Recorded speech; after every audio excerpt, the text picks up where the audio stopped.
Hi, welcome to Mom to Mom. My name is Carrie, and I'm a part of the Mom to Mom ministry team here at ABC.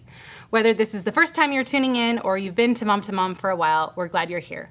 We meet in person the first Thursday of every month from September to May, and we'd love to have you join us. We hope you enjoy the teaching you're about to hear. We have a little mini peer perspective for you this morning, and this is my friend Jenny Kenyon, and she very willingly said that she would be glad to share part of her parenting journey with you guys, and so welcome, Jenny.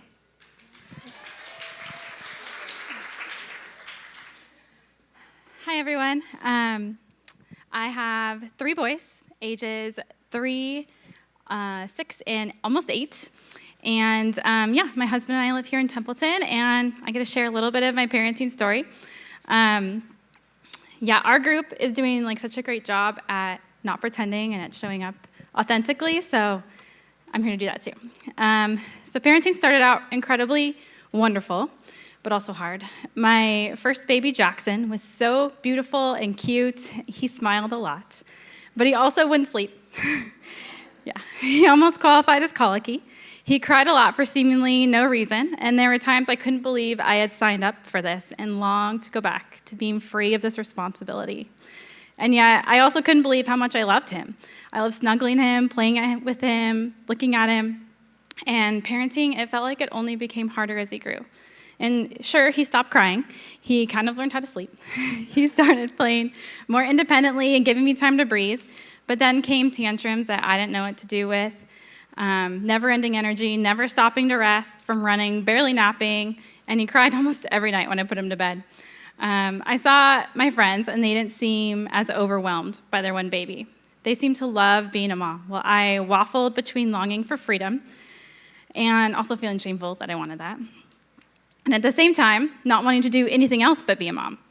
The shame kept me feeling isolated, and I just concluded I just wasn't cut out for this. It wasn't natural for me. I felt like something was wrong with me. It was all so tiring. I was so exhausted and felt like I barely had time to get my head on straight. So right when Jackson turned 1, my husband and I decided to have another baby pretty quickly to get the hard over with. I look back at that and laugh now. And my baby, my sweet Grant, he slept. He was such a good sleeper, so happy, so easy to please, and I was just in awe, is this what everyone else's babies are like? No wonder my friends weren't overwhelmed by their first. This is when I started to think, okay, maybe my kid's just a little bit harder. And I desperately wanted to be a good parent and love my kids well so badly. I mean, we all do. But my parents weren't Christians raising me, so I wanted to do this differently than they did. I read a ton of books for help. I combed through Facebook groups for advice, and I Googled everything trying to find answers. What to do when my child has a never-ending tantrum, or when they refuse a nap, or how to get a baby to sleep without me, or get dinner on with 2 toddlers. I was just so unsure and afraid that I was doing everything wrong. And I still felt overwhelmed. That didn't change. But now with 2 toddlers. Every other mom I saw, they seemed to know how to do this. They seemed to know how to love their kids just the way they needed. They didn't seem to be drowning in the neediness of the season. They didn't seem as insecure in their parenting. And underneath, I always wondered, am I doing this right? I didn't have mom to mom then, and I didn't have authentic community where I felt safe to be vulnerable, where someone could say, I feel that too. The constant pouring out of myself was just so hard. I felt impatient. I majorly struggled to not get angry or not yell at my kids. I felt like other moms could love their kids so much better, and I felt like I was constantly struggling to be the mom I wanted to be. I felt like that was really far out of my reach. Except I didn't stay there in this spiral. I learned how to run to the Lord. I would beg him to change me. I felt like I was constantly repenting of my selfishness and my sin, repenting for yelling at my little kids. I would hang on to the Lord's words. I had scriptures that I'd repeat over and over to myself in my head, and I even would post them by my kitchen sink or in my house. All things work together for the good of those who love him. This hard right now was working for my good, and God was the one doing it. When you pass through the waters, I will be with you, and through the rivers, they shall not overwhelm you. When you walk through the fire, you shall not be burned, and the flame shall not consume you. Just remembering that I could have hope because God did not leave me alone in it. He was walking with me through the swirling rivers. This season lasted while my two oldest were toddlers, and just like life, it came in waves. It wasn't all bad all the time. We still had plenty of wonderful moments, but looking back, I see exactly how the Lord was sanctifying me. He was refining me. He was stripping me of my selfishness, growing me in love and generosity, teaching me how to rely on him. He was also ridding me of all the ways I wasn't trusting him. I used to plan a break, get a babysitter, and think this is going to do it. This is all I need to be a better mom. A little break, a little self-care, I'd get away. But what would happen when my kids started fighting 5 minutes after I was back all refreshed? It would just start the depleting cycle again. God was teaching me that nothing can fill me but him. Nothing can make me strong besides relying on him. And instead of praying for my kids and my situation to be easier, I learned to pray for grace to bear what God has given me. It's been a process, but he's been faithful to keep rooting out any part of me that's holding back from him, any part of me that's trekking along on my own strength, or any lies I believe. One of the lies, for example, I remember overcoming this a little bit before my youngest was born. When the overwhelm would hit and when there was more need than I felt like I could handle, I would tell myself, this is too hard, I can't do this. Until one day, I recognized those lies for what they were. And when they came, I started saying, no, this is enough. This isn't true. And I would say it out loud because I knew that it was from the enemy. No, I may not be enough. I'll never be enough. But the Lord is enough, and the Holy Spirit steps in where I end. And miraculously, when I felt like I didn't have enough strength, I would ask the Spirit to meet me, and he would. When my patience started to get to the end, I would ask the Spirit to meet me, and he would. When I was overwhelmed with multiple crying kids and didn't know which need to even address first, I would ask the Spirit to meet me, and he would. All I had to do was start walking in obedience, and the Holy Spirit would make up what I did not have. I just had to start with a kind reply to disobedience, and he would supply the patience. I just had to start by picking up my crying child, start making food, start doing the next right thing, and he would supply the strength. I just had to start by taking a breath to center myself, and he would direct me to which need to address first. The more I learned who God is, the more I banked on his promises, the more I leaned into him, the better a parent I became. And just as my Father is working in me, I can have faith that he's working in my kids too. So a big part of our parenting story is our eldest son. When he was in kindergarten, he was diagnosed with a sensory processing disorder. You need your senses to do absolutely everything. And for most of us, they work in sync without our even noticing. But for my son, it's what made our early parenting years so difficult. He had trouble with transitions, sleeping, feeding, textures, loud noises, emotions. He was impulsive, became angry, overwhelmed quickly, and it's all because his brain was processing sensations inefficiently. And so that meant we had to relearn parenting with him. My lens through which I parent him is completely different. So now, when he lashes out in anger with an unkind response, I can't immediately take that as disrespect or selfishness. His body could be overwhelmed with sensation at the moment. He's not 100% in control of what he does, and I've had to learn how to have more compassion for him than I thought I had in me. I've had to learn that it's okay if I don't know exactly how to handle his needs in the moment. I can take his hand, take a breath, and we can try again. I feel like a different person now than when my first son was born. I've been a completely different mom to my youngest son. God was so faithful to change me when I started asking him 8 years ago. Trusting in Jesus and submitting myself, my desires, even my needs to him has only grown me for good. And just like our Heavenly Father disciplines us by lovingly teaching us, we too have this privilege to show this beautiful mercy to our kids. Thank you. Okay, I'm just going to talk for a quick couple of minutes just to give us a little bit of parameters and where we're going and what we're doing. So today, we're doing nuts and bolts, right, this year? And today is nuts and bolts of discipline. And that's kind of a big, broad topic, but you all ask about that quite a bit. So we are not going to do a teaching so much. Today is more about the what as opposed to the why. Okay, we have taught a lot on the why. If you're new here, we're going to help you catch up a little bit. You will catch what the why is behind the what and the how as you hear responses to your questions today. I think that will be very helpful. So what we're going to do, what we have found with, particularly in discipline, it is so much age and stage, right? And so for us to get through all those questions and make it a really fruitful time, we are going to ask you to self-divide into 2 groups. And it's basically if you have like a newborn through maybe 5th grade, we're going to ask you to stay here, and Carrie Squires and Kimberly Anderson are going to lead that here. The middle school, high school, and young adult are going to go with Heidi Snyder and myself out those doors. Right down the hallway, there's a miniature version of this room there, and we're going to pretend we know some things, which we really don't. But hey, we'll see how that goes. It will be good for sure. So you can go whichever direction you want to have some questions answered, or maybe you've got kids maybe that are 3rd, 4th, 5th grade, or 4th and 5th, and you want to be in that other group. I would suggest that.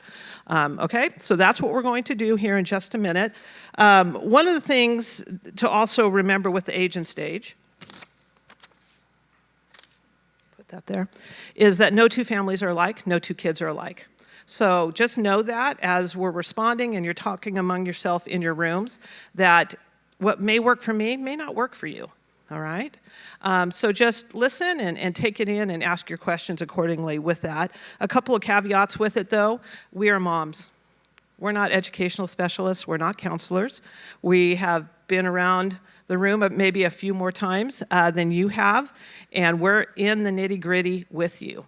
All right? And I just want you to know, particularly for Carrie, Kimberly, and Heidi, they all have kids in the age groups that you are, all right? Mine are a little bit older, that young adult age and on up, but I just want you to know they are very careful in how they answer and tell stories about their families, all right? They'll be very truthful and they'll be transparent, but they're also going to protect their kids a little bit. So just know that if they pull back on something or maybe don't use a name, they're doing that to protect their child. So answer as best we can, but just know, particularly since we're recording, we always want to honor our families as we respond. So I just want to give that to you a little bit. 2 questions that we're not going to spend time on today.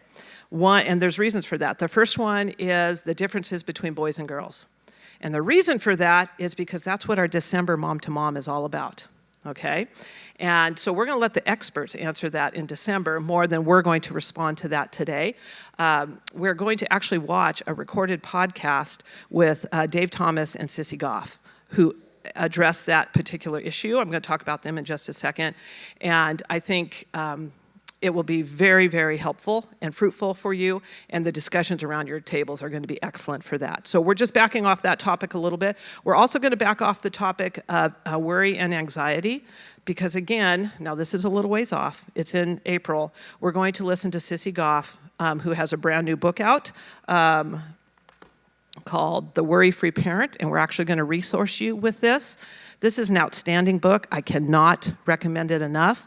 And it's looking at the epidemic of anxiety and worry in our children. But guess what? It's all about us as parents. Because what she has found over 30 years of counseling is that the direct connection to that is not the outside influences, it's mom and dad. So it's a really good look at that and a really good walk through that. So we're not going to spend time on that today. We're going to do that in April, just so you have a heads up with that one. Do we have that resource list, Matt? There's some half sheets back here. I would pull your phone out and take a picture of this next slide. I'm not going to go, we don't have that? Okay. Several parenting books, they're all new ones, okay? There's a lot of good parenting books out there, but these are some resources we just want to put in front of you that you ask for quite a bit. So we'll get a slide up, or you can grab a half sheet back there that have those on that. I already talked about Sissy Goff's book. There's this book, which you can actually grab. This is for the younger crowd, okay? It's called Toddler Discipline at Every Age and Stage, but it's for the littles. So that's back there on the table. You don't have to pay for that. One of the books that I highly recommend by Crystal Payne is Love-Centered Parenting, okay? There's some other resources back on the table you can look at as well, but all those are listed on that paper, all right? So you can see that.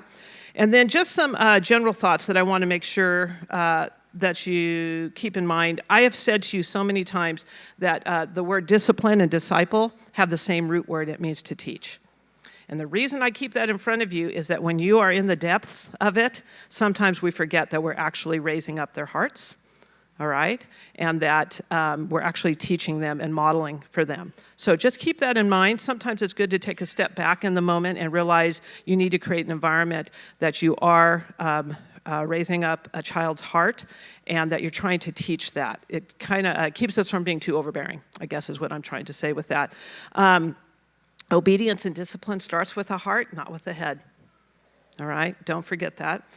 Guidance takes presence, your actual presence, and guidance takes a lot of grace. Keep that in mind as you're asking questions today and as you're dealing with your kiddos. And the one thing I will also say to you is get to the root of your issues, because if you get to the root of your issues, then you're going to get to the root of the issues with your kids. Okay, so I just want to encourage you along those lines, all right? Okay, I'm going to give you 3 minutes. We are coming back to this room in about 45 minutes, so those of you who are going to go next door, you can leave things unless you want to take notes or take your phone, but I'm going to say break and head on out to wherever you want to be, and we'll catch back up with you, okay? What? Littles are in here, the olders are in the room down the hall. So we did just want to touch, I know a lot of you guys are new moms, a lot of you are new to mom, so we did want to give just a brief kind of grounding as to the why of discipline. Our Q&A is going to be focused on the how of discipline, but we wanted just to briefly say some of the why behind why we should be disciplining, why this is really important. It's always really helpful for me in seasons that are really hard with my kids to remember the why of why it's important to kind of press in and not to just give up and be lazy. That's my tendency, is to I kind of go in shutdown mode and just think, what's the easiest thing for me to do? And I don't press into the why of discipline. So we did want to start with that just real briefly. And so my question is for you, Kimberly. Expert. Oh, yeah.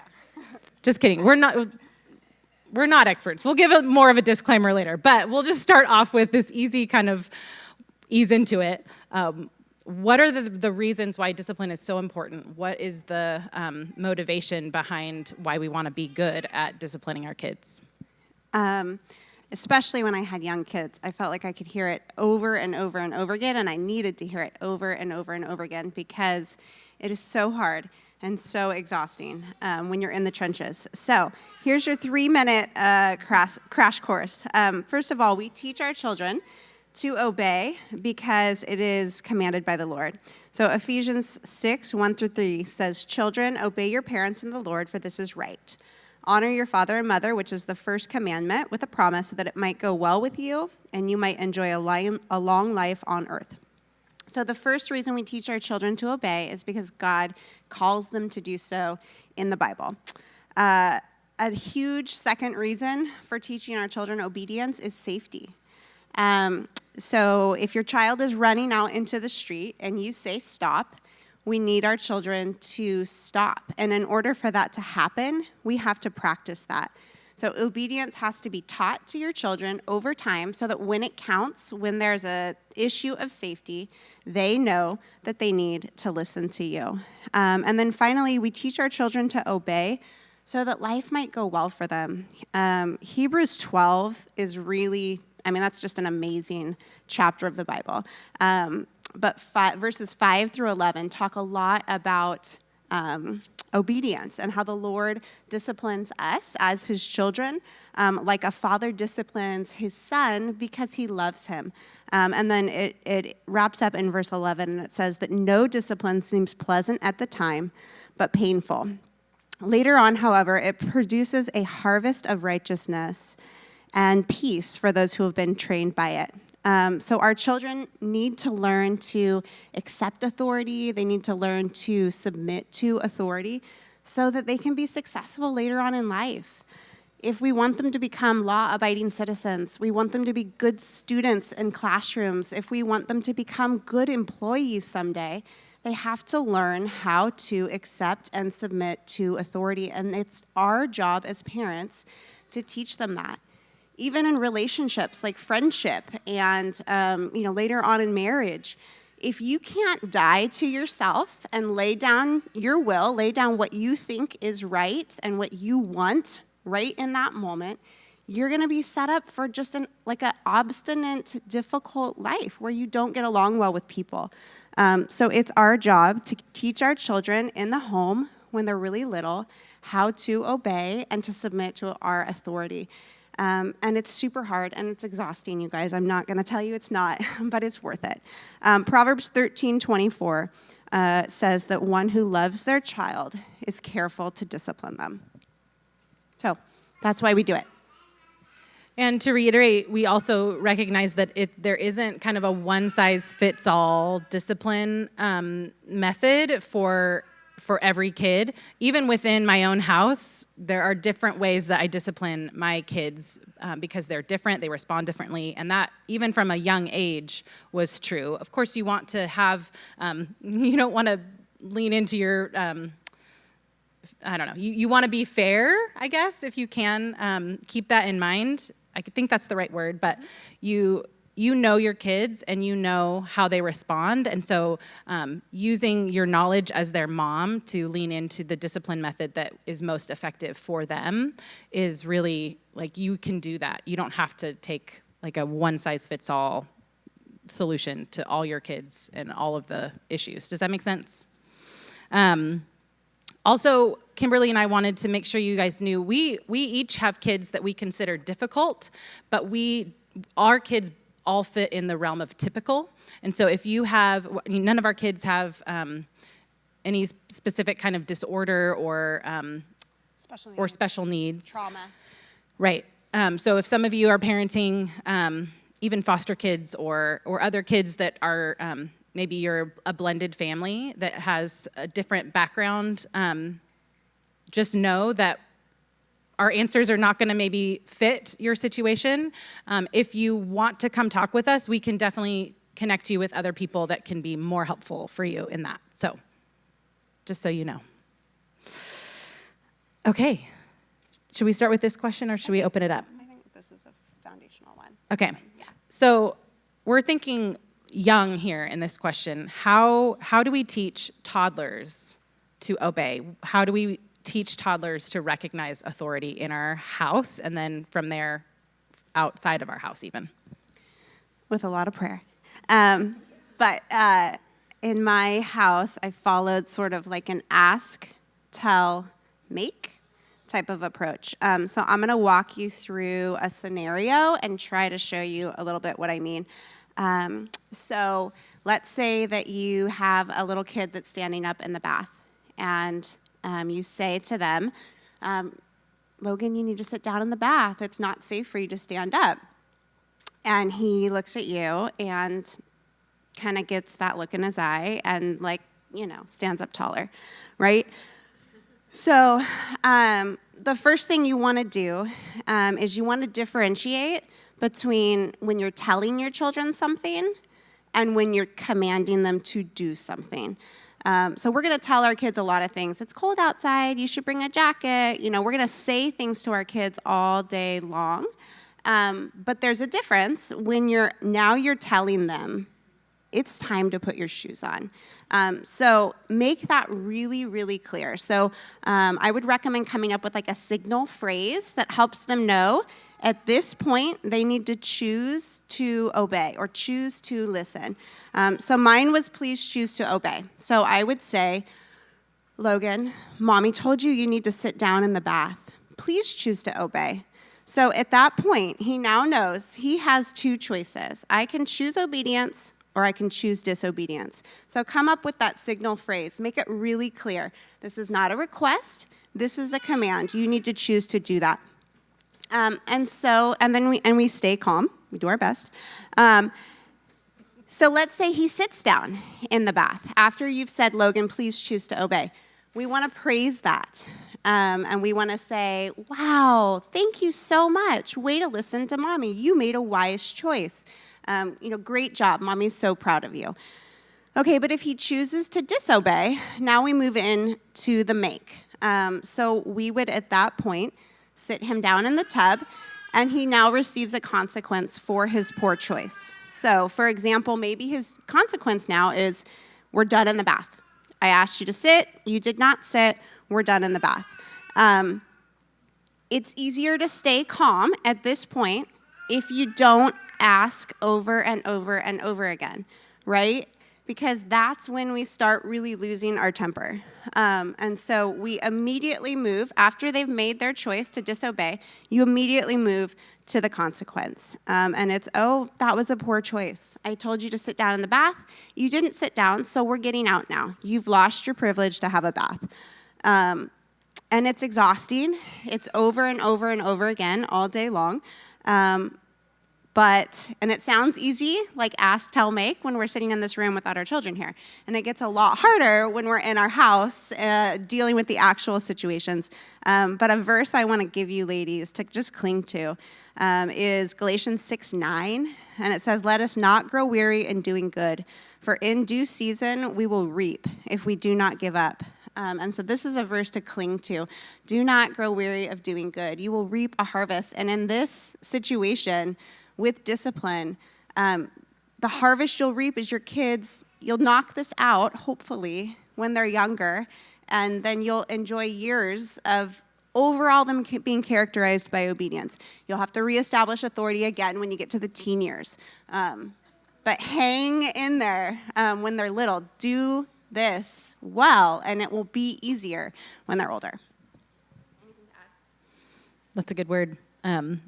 I think that's the key is what you said is consistency and just leaning in and being, if we're inconsistent, that's where my kids kind of, it's like they know that little window, and if I waffle on something, they like pounce into that little gap that I give when I'm not consistent. So, yeah. Okay, questions? What are some of your guys' questions? Yes.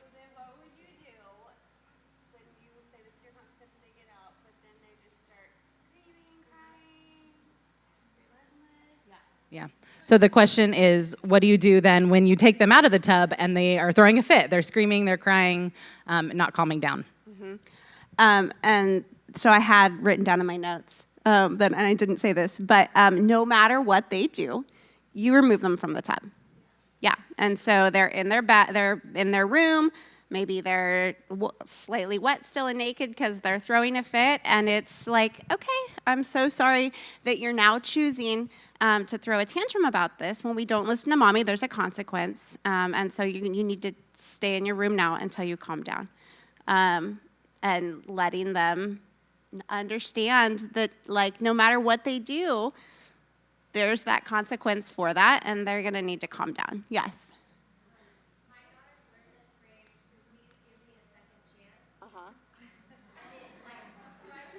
I bet.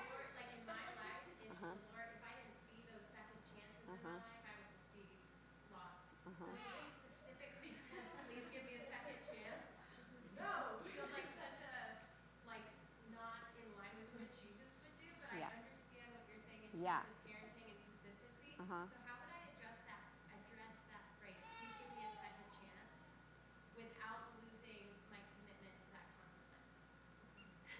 consequence? So the question, I'm just going to repeat all the questions so we can get the recording so everyone knows what the question is. The question is, if they're asking, please give me a second chance, what do you do when they're actually pleading for that?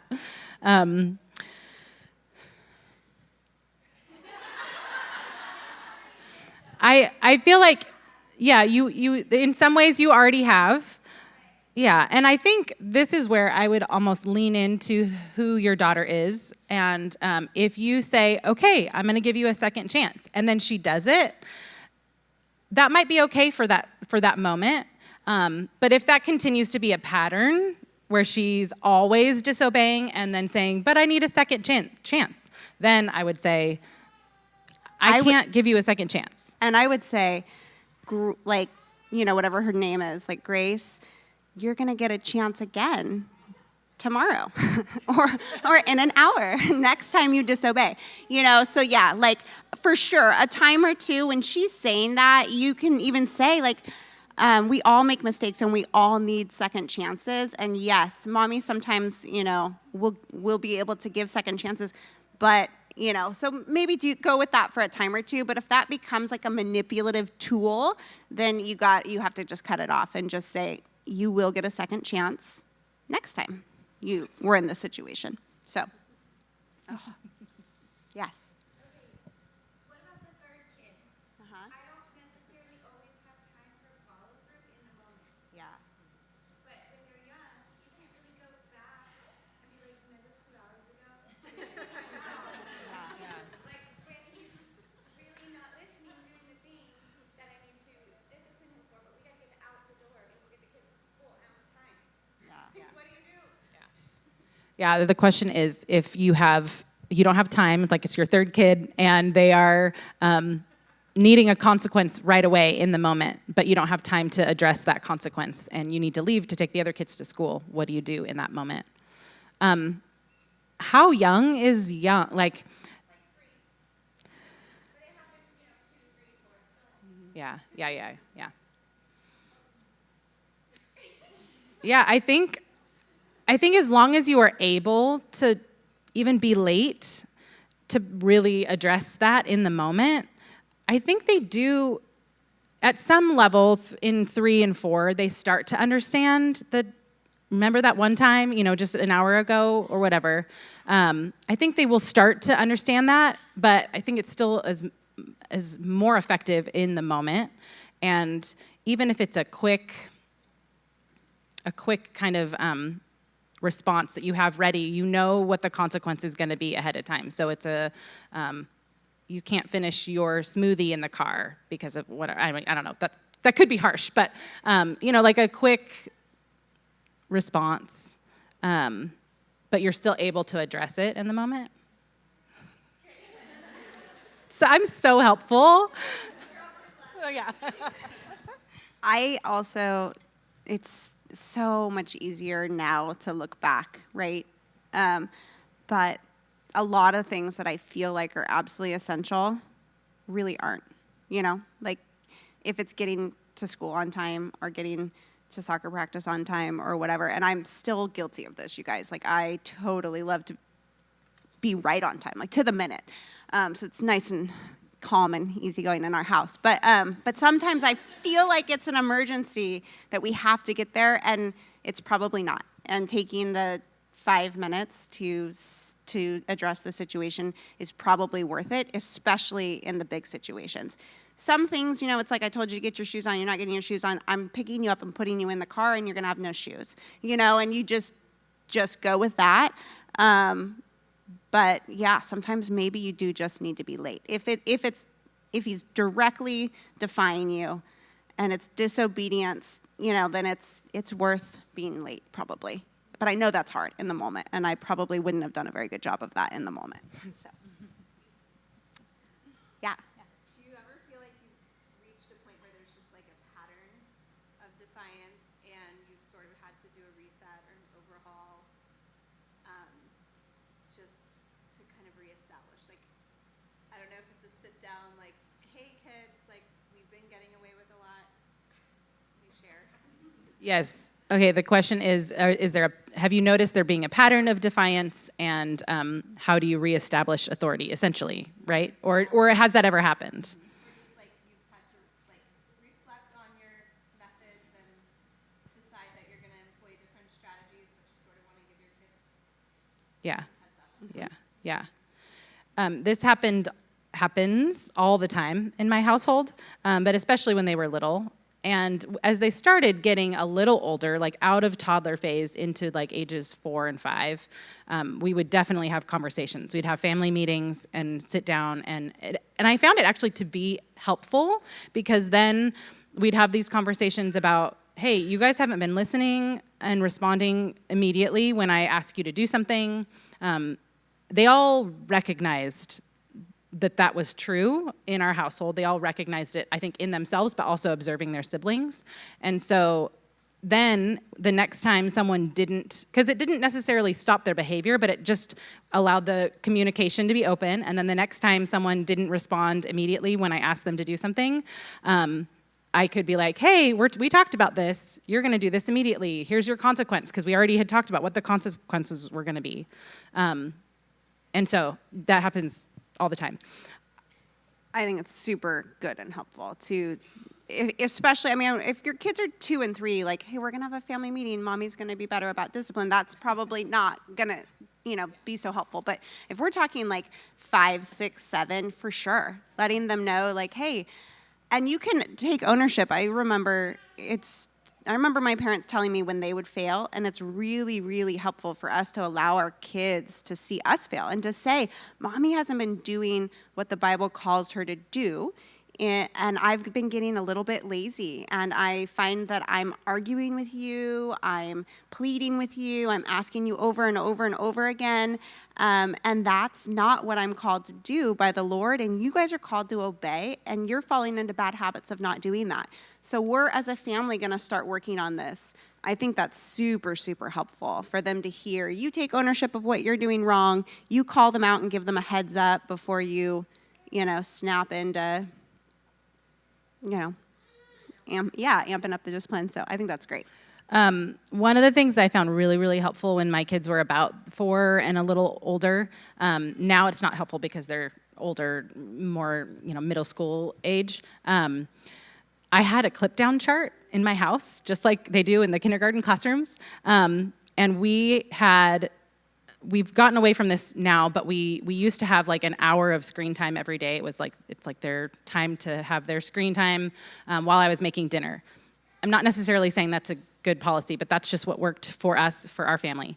And so the clip down chart was a lot of clips. It wasn't like the kindergarten one where there's like 6 different options. It was like every time they clipped down, they lost 5 minutes of their screen time.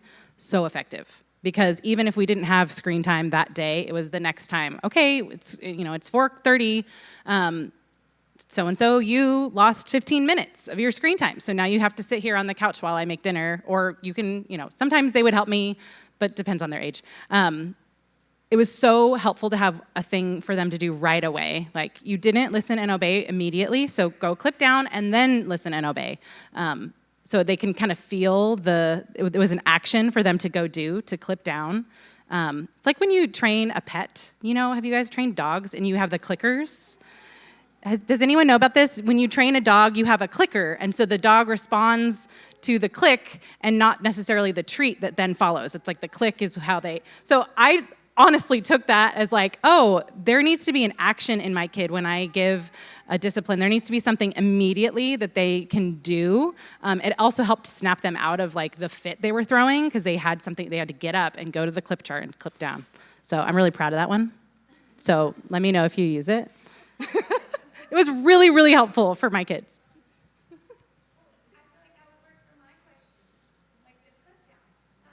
Yeah, there you go. That's the answer. There we go. 3 is hard, though. 3 is like right on that cusp. Yes. Melanie.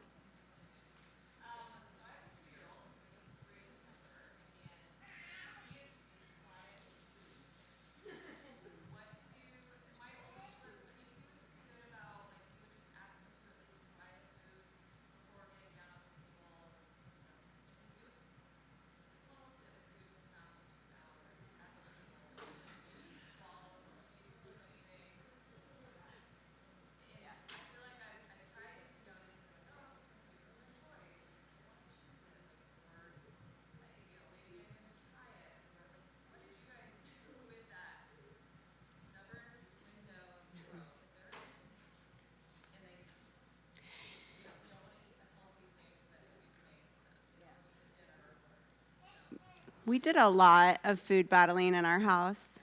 And my husband is a super picky eater. And so that made it like extra hard. And I do feel like, especially in my oldest son, he probably came to the table with some borderline texture, sensory stuff. So I tried to be really reasonable. So I was not asking him to eat, like Brussels sprouts or sauerkraut or, like things that are harder. But like he hated the texture and feel of like all fruits and vegetables. So if it was up to him, he would have 0 fruits and vegetables. So we started really small, and it would be like half of a tangerine. And I mean, he would fight on that. And so I pretty much got to like I talked to the doctor, did a lot of stuff, but you can't make a kid eat. You absolutely cannot, which is a super frustrating thing. But I did like basically say, I started doing green smoothies, so that was how I got fruits and vegetables into him. And I would give it to him at probably like, I don't even know, maybe 11 in the morning. And until that was gone, not give him anything else. So you can't make him sit down and drink it. But, 2 hours later, this is what you get. 2 hours after that, this is what you get. 2 hours after that, this is what you get. And it was miserable, but it was like, he actually won't eat any fruits and vegetables. So I know that I'm doing the right thing for his body in the long run. So we had to do that with a tangerine. We had to do that with smoothie. And then for dinner, it would be like, you have to have, and I'm talking like tiny bites, but like 2 bites of meat before you get anything else. Before you get bread or rice or whatever other carb or starch you're going to serve, you have to have your 2 bites of meat. And if they don't eat it, then they don't eat it. So.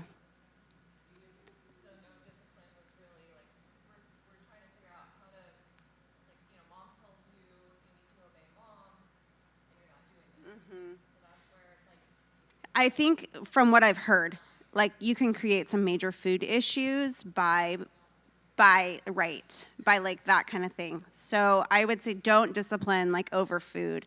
But if it is at a point where it's like, then you can continue offering within reason again, but like, the same healthy thing. And I think too, if you know which kid, like if you know about your specific kid, one of mine does this a lot, but it's not about the food, it's more about the mentality. Her mentality is, I am being stubborn right now. And so I know that. She's older than 2, obviously. And so, well, maybe that's not obvious, but she's older than 2. So it's different. It's a different issue, but I know that it's her mentality. And so we can take a break and we can go, her siblings are out playing. This happened just the other night, but she wouldn't finish her butternut squash soup that she hates. And I forgot that she hates it, but I was like, well, this is what I made. And so she went out and played and did her thing. And then I just had told her, you're going to have to finish this. And then I reheated it at the end of their outside playtime. And I put it in a cup and she just drank it all in another moment. So I think breaking up, depending on your kid and you like recognizing the issue, giving some space and saying, okay, well, you can get down for this amount of time, but whatever, you have to finish this before bed or something. I like that idea too. But sometimes it's not about the food and it's just about them sticking their foot down and like being in this mental state. And so you do need to establish authority, but I think if you kind of know your kid, my kid, I knew that it wasn't about necessarily authority. So it worked for us, but I don't know, does that make sense? Okay. Mm-hmm. Yeah.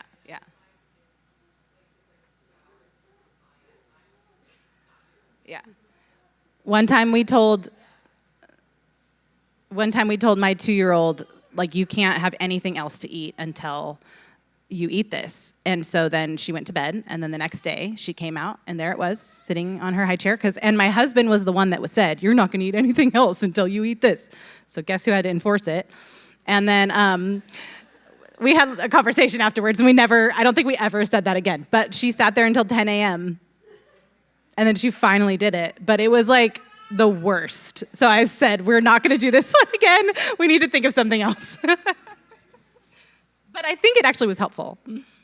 Kelly? How do you transition from like toddler discipline to like bigger kid discipline? Because I can tell my oldest is like exiting, like it's just like to be respectful to him, he's exiting that like little kid discipline stage, right? And I know he needs to be in a new, like more respectful, mature kind of like dialogue stage, but I just feel like my toolbox is still toddler toolbox, you know? And I'm trying to figure out like, how can I discipline you respectfully for a 6-year-old and not a 2-year-old, right? So the question is, how do I transition from toddler discipline into a little bit older, 6-year-old-ish discipline that's a little more appropriate for an older kid, and how that transition is? I would say a couple things. You start going to more towards things like what I love the clip down idea, but like their consequences can be more delayed now, and you guys can have better conversations about it outside of the moment, which is really nice because now he can understand, he can remember what he did 2 hours ago. He's calm now, and now you guys can actually have a fruitful discussion about the issue. But I think consequences change too. You can start being more creative, get some stuff done around your house by utilizing like chores, and things like that. And so, yeah, I mean, I take away screen time a lot.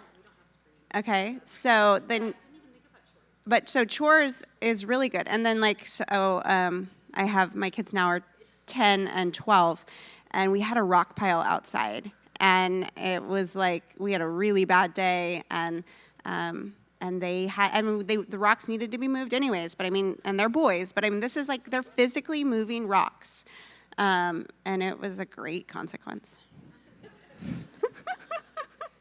You've used that in our conversations and helped me see chores are a great way of it's a good consequence. Can So. you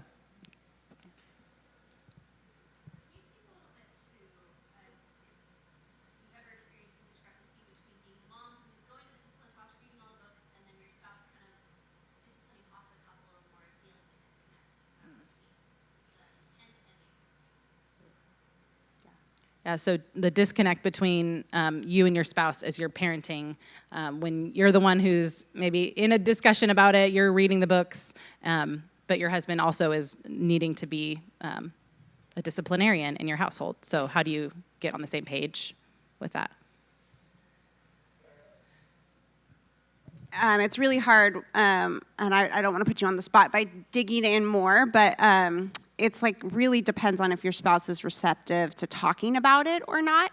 And so if they're totally not willing to talk about it and for you to share what you're learning and what you're hoping for and hear what he's hoping for in the home, then that's really tricky. And I would just say, at that point, you pray for your husband. You pray for the Lord to get a hold of his heart and to soften him and his approach. And when you're in control and when you're there, you do it the correct way. And then and have faith that the Lord will make up the gaps. If your husband is willing to talk about it, I remember, especially when they were little, coming home and just sharing, what we were learning and the why, and and talking through, do you agree? Do you not agree? How do we want to do it?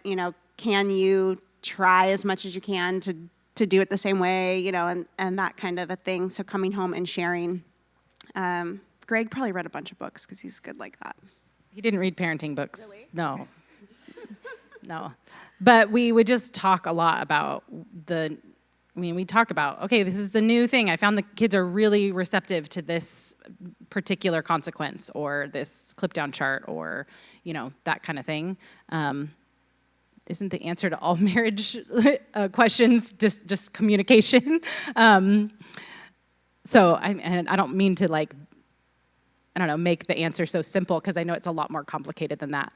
But I think helping them see, this has been really helpful for me when I'm with the kids, you could do it too.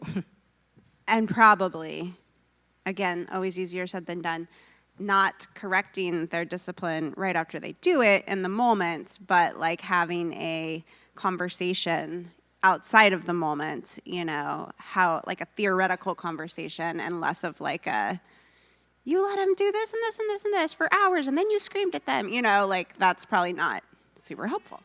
I do remember at one point, I was reading a book and my husband just didn't have time to sit down and read the book, but I would highlight some of the things that I liked, even if it wasn't a tangible, this is what I'm going to do, but it was this is a good thought. I want to talk more about this. And then he could just flip through the book and see the areas and we did this not just with discipline books, but in other kinds of books that I was reading.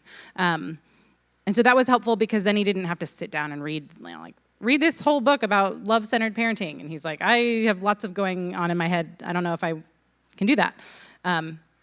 So sometimes that was helpful. And I've only asked 2 times, but there's been 2 parenting books that I've asked my husband to listen to. He'll listen to books while he drives to work, and I've asked for 2 books. Can you please listen to this so that we're on the same page? And when I've said it nicely, not in the moment, it goes better. We have a whole list of books, the ones that Missy had. I think we'll get that on the screen. I had a problem with the file to put on the screen, so that's why I didn't have it up there. But these are the books. None of those were the books I asked. I don't think. Triggers is one of my favorite parenting books, and it's available on Hoopla in an audio form that's really easy to listen to. And then what was the one, Mom, with the kid on the cover? Okay. I have a copy of Triggers in the back if you want to thumb through it. I didn't know about that book until a couple weeks ago, and so I listened to it, and it was so helpful. I wish I would have had it when my kids were even younger. So, yeah, that's a good one. Yeah. This might be related to Triggers. I haven't read that book, but I have a 3-year-old. He's very fun, but he is very whiny, which is very grating on my nerves. Yes. So this is a twofold question. Any tips for whininess? And then also, I recognize that my response to it is more about me sometimes than him and my capacity to handle the whining in that moment. So what kind of like steadying thoughts do you have going through your mind in those moments, or like what have you done to So the question is about whining, how to address whining. What was the second part? tips for his Dealing with whining, and then like how do I calm myself? yeah, Respond in my best mom way. yeah. How the mom response, the mom you want to be, right? Yeah. I would say make sure you're never tired, hungry, thirsty. No, just kidding. Whining, and 3 to 5 is like prime whining age. And nothing makes me want to bang my head on the wall more than whining. It kills me. So I know, and I am not always as calm and patient about it. Right now, I have a child that's gotten into a bad habit of baby talk. And so I feel like it's a similar response as whining. And so it's I'm sorry, Mommy can't hear you when you talk in that voice. Please try again. And and having them, put off the sin, put on the new self. Same thing, right? So take off the bad habit, put on the new habit. So asking them to repeat what they're saying with no whining. And it's over and over and over again. And sometimes I'm just like, I've told them, it's like nails on a chalkboard. I can't stand listening to you. Yeah. Not my best moments, but it is so hard, but it's over and over and over again. And whining, it does really, it's like somewhere in the 4 to 5, typically wrap up, but it's that over and over and over again. Take off the old, put on the new. Mommy can't hear you. And sometimes even sending them out of the room if it's really bad. And it's like, you need to go back to your bedroom and come back and ask me in a clear, calm voice, I also found that my kids didn't know when I said, you need to not be whiny right now. It was probably more like, don't whine at me. They didn't know what whining was. And so I started telling them, use a lower voice when you come ask me a question. Don't be up here. Use a lower voice. Yeah, and that was really helpful for them to be like, okay, stop being in the high register, go in the low register. And so along with the attitude adjustment, it was just helpful for them to be like, oh, I know what whining is if it's just, you know what I mean? Sometimes it's just so hard to know. Yeah, and is. I would say clear, calm voice. Please speak to me in a clear, calm voice. I always say you need to have self-control over your voice. Yep. Yeah, self-control over your voice. Yeah, that's a good way of putting it. Yeah.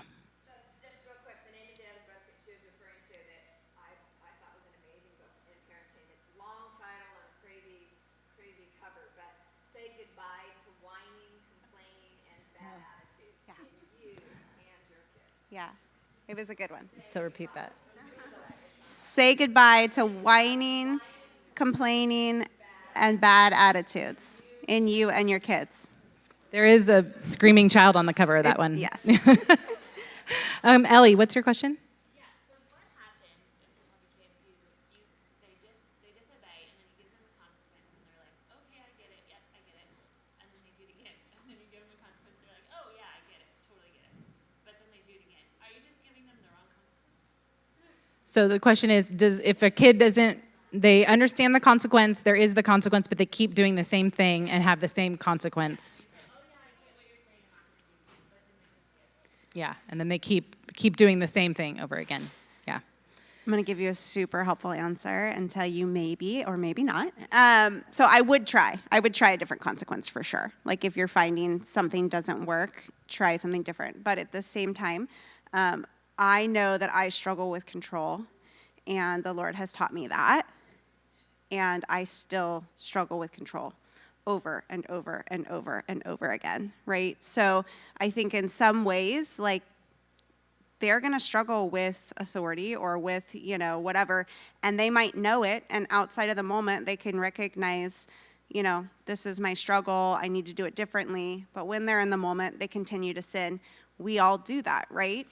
We know the sin that we don't want to do, and we continue to do it, right? So some of that is just human nature. But if you're finding like this is a specific thing and I really think he could do a better job, then totally be creative and try different consequences for sure. It might not hurt enough right now, the consequence that they have. And so it might need to be something a little more like painful for them to lose privilege or whatever. Yeah, Christina. I have a 5-year-old who's like excessively stubborn, and so we definitely have a lot of the like he'll just scream no, and then if I try to make him an injury, he'll like come raging out and all of those things. But the thing that we've been encountering recently is that he started lying, and so I will try to address the issue, and I didn't do that. Well, you did, right? And so how do you address that? Like, I feel like it's more of like this belief of, I think a big part of it is like not wanting to be in trouble, but specifically the lying part of it has been really hard to figure out how to handle in that situation. Okay, so to recap, it's a 5-year-old who is being defiant, but then will also lie about it. Does he lie about things that you witnessed and he knows that you witnessed? Okay, so he's... We're in an ice cream aisle, he's freaking out about wanting this ice cream, and I said no. He's like, tantrum. And I said, all right, we're not getting ice cream. We started walking around, I said, I didn't lie to you. Like, you were on the floor. Yeah, yeah, yeah.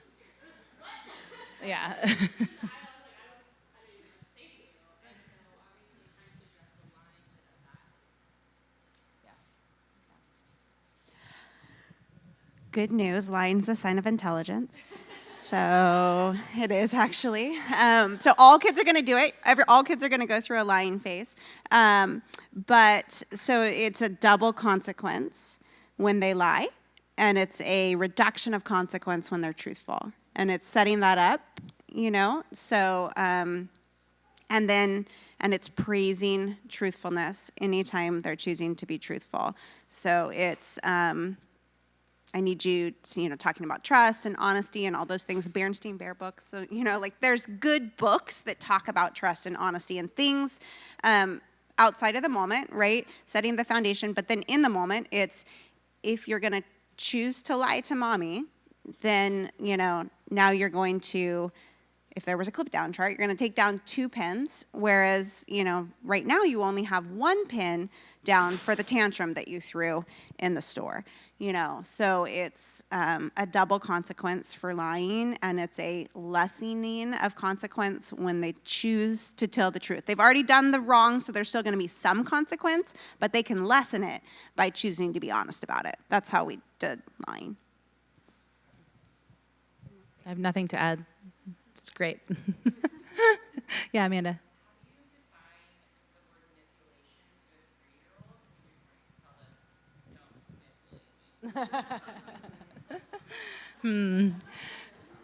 A lot of times it has to do with the authority, right? They want to be in charge, and you can, just talk about it being in charge. Like, you're not in charge, mom's in charge. And so that's, I don't know, that's kind of, I think, the verbiage I would use. Yeah.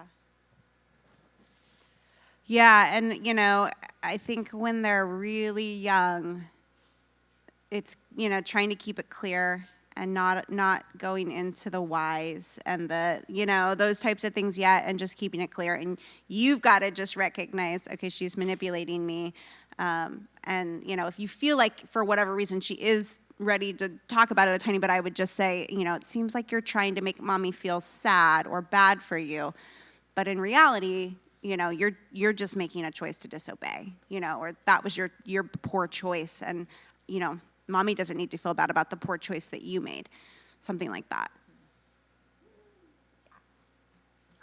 Older kid question. I really want to take away, but it's also my competitive nature. You disobey, you're not playing your soccer game on Saturday. Is that a good, I don't know, because I also feel like you made commitment to your team, but I know it also stings, so it's like, is that a fair punishment? Have you ever done that? I try as best I can to come up with consequences that don't punish me, like we're not going to a friend's house for dinner.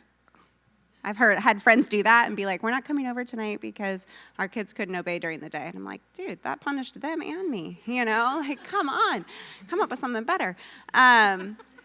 So I try not to give consequences that punish myself, and I try not to give consequences that punish the other kids. So I think that's hard on a team. But I do know, like, a very close friend of mine who's had a major issue with her son, and he was, I think, at like the U12 soccer level, and he wasn't allowed to compete for a day in his all-star tournament because that was like the only thing they could think of that would really, really hurt, but that was over like a huge issue. I still don't know totally how I feel about it, because if it's punishing the rest of the team, I don't know that that's fair. But desperate times call for desperate measures sometimes, and if that's really the only thing that you can think that will get to their heart, talking to the coach, and yeah. So maybe. I don't know if that's helpful. Yeah. Maybe it depends on if they're still young enough to get treats, the like bag of sugary treats after the game, just the snack. It's not a snack, it's a bag of crappy food. You could say, you're not going to get your snack after your game. I don't know if it depends on how, like, what the offense is also, and like that's a very, very delayed consequence, so they'd have to know that's why they're not getting their snack and have tangerines instead or whatever. My girl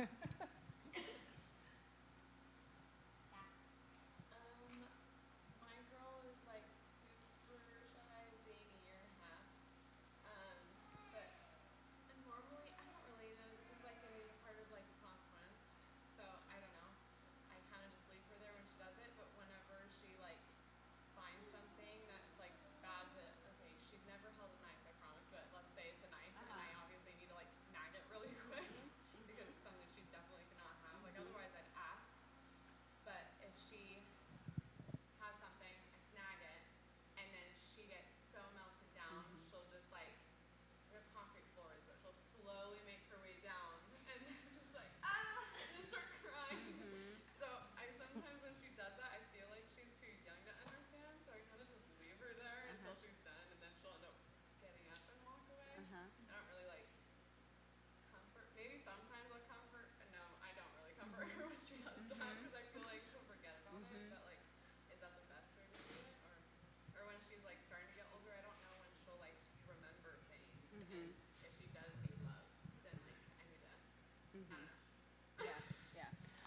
would let it go for a couple of minutes because you don't want to reward bad behavior. And so I would let it go for a couple of minutes. But sometimes, and it just depends on the kid, they're unable to calm themselves down. And then, so I've had lots of the times, and so I have boys, and so mostly we're dealing with anger. So they'll be sent to another room.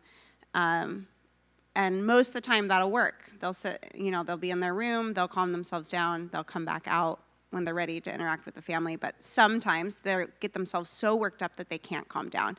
And that's when, I need to go in and sit with them through that moment. So for really young, I would probably tend to say, okay, let's leave it. But if it's going on 5 and 10 and 15 minutes and she's still falling apart, then maybe she needs help and she needs to learn from you and with you what it looks like to calm down, and to transition out of the moment. But little quick thing for that age, for the really, really littles, it's something that I heard when I had super young kids, when they are ready to receive a consequence, is if they can understand, if I do this, I get that. So if they can understand, if you pick up your toys, mommy will give you a popsicle.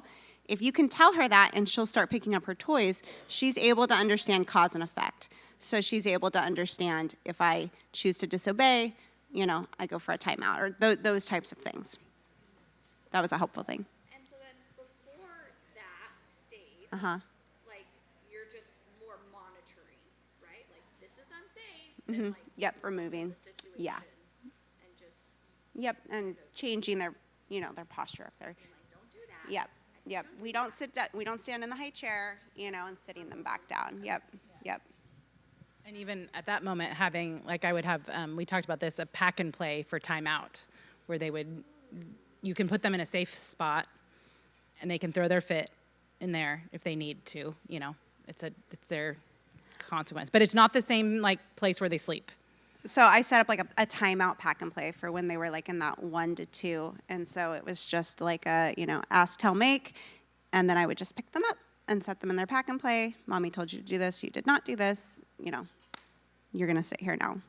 And somebody for timeouts had said, I remember this, like the age they are is how many minutes? Right.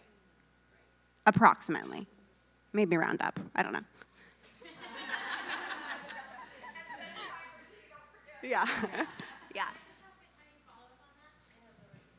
mentioned if they can understand, like, if you do this, pick up your toys, you get a lollipop kind of thing. Uh-huh. I've done that a couple times, just spontaneously rewarding good behavior. Uh-huh, yeah. Sometimes with Charlie, let's get a fruit snack. Yes. So what I found now is she'll do something like be nice to her brother, and then she'll go, and I want to explain, I'm rewarding you sometimes because it's a nice, fun thing to do, but good behavior doesn't always get candy. Being good is what I want you to do, just because it's good. How do I tell a 6-year-old that not every good behavior gets candy, not every good behavior gets a reward in her hand? Like, how do you explain that I've given you a nice reward sometimes, but that not every good action gets a physical reward? I think you just explained it like you just did. I think that she can understand that, and that she'll grow into that understanding too. But I think it's good to explain that to them, because if we want a reward for every good thing we do, then that's not going to set her up well. So I think that's what, yeah. Yeah, your verbiage was really good. I would say that and just keep saying that, and it'll make more and more sense as she gets older. Yeah. Yeah. Yeah. Okay, we have come to the close of our time. We did it. So thank you guys so much for all your questions. Thank you for having Grace with us as we give you hopefully some helpful thoughts and tips. Okay, we are using a mic, and the reason we are is because we're recording. So, sorry, that's just how we're going to go. Hi, Good morning. How are you? I'm excellent. How are you? I'm good. Good. Say who you are and about your kids and your family and all that good stuff. Excellent.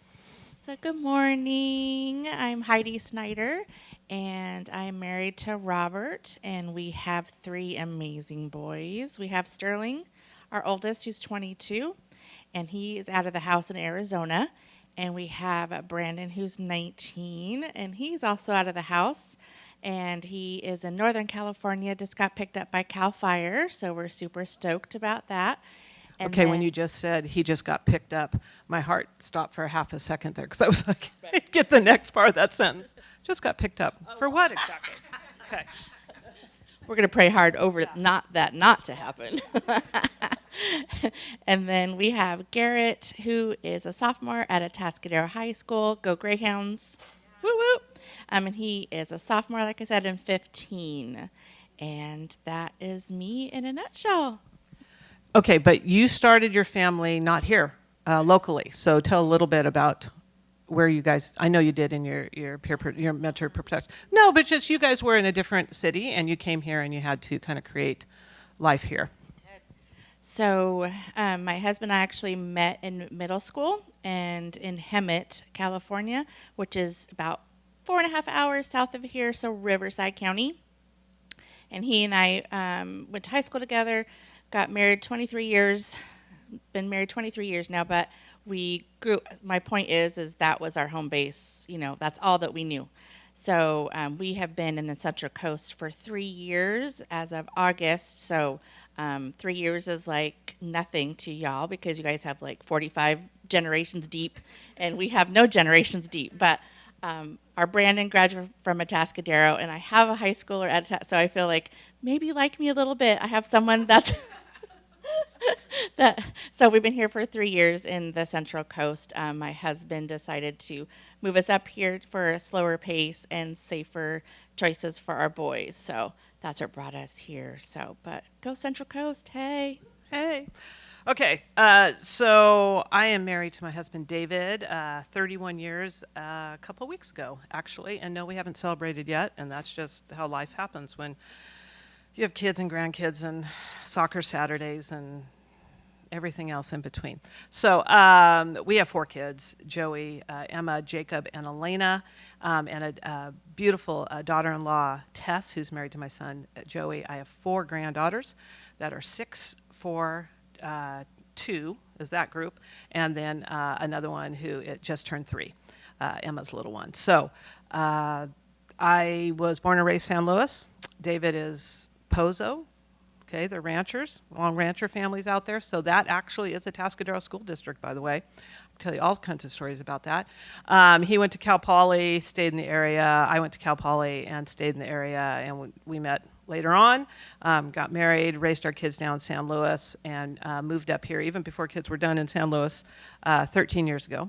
And we're very much still connected in San Luis, but we've now kind of disconnected from San Luis as kids have graduated and gotten older. So my youngest is graduating from University of Washington in Seattle here in March. That's a really great thing for our family. And yeah, you know all the other stuff about me. So we're just going to open this up. We're not going to do teaching per se, and just see where the questions go and kind of group think a lot of things too. To be honest, we both have real challenges with our adult children in just as you let go of them as they're maturing and growing, and then decision making.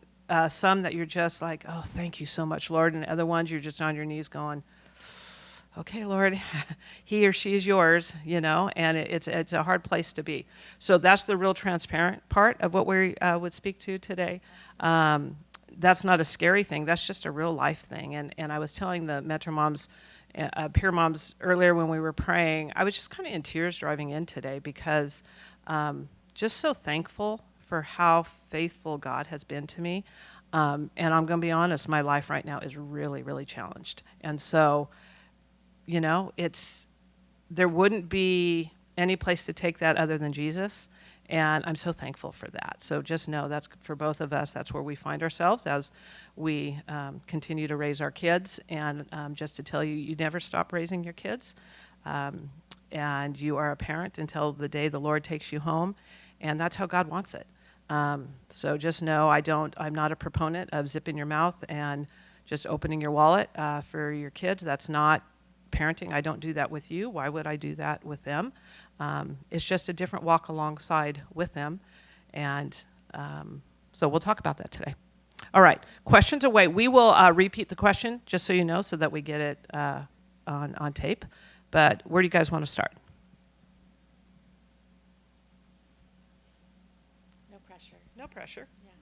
We've got stuff we can talk about, but I just want to see if you... How about in... what is the general ages of kids, most of your kids? Middle school, high school, for the most of you? Both? Middle transitioning towards high school, maybe 8th grade? 7th? 8th and 10th? Okay. 6th grade, okay. Okay. 10th and 6th. All right, so you guys are more on the early end of some of this stuff. I just wanted to share that the Lord has put on my heart that how I was raised, I did all of the things that I was supposed to do as far as the church. And that's supposed to be, all of that equals perfect children. And who's perfect? Missy might be, obviously, but nobody is perfect. So I think that we need to tell ourselves, even though we are in the faith and we have raised our children, singing Veggie Tales, gone to VBS, gone to Hume, have a home that is safe, have them in the Word, pray over meals, like all of the steps, like all that's supposed to equal easy. And I'm just here to tell you that those things Missy brought this up to me, we might not see the fruit of that right now. I feel like that's so accurate. That spoke to me, and no one's really said that to me before. So just because I'm not possibly seeing that fruit at this very moment, and I might not see that fruit, right? Ever. Right? I might not see that fruit ever. I mean, our children are not robots, right?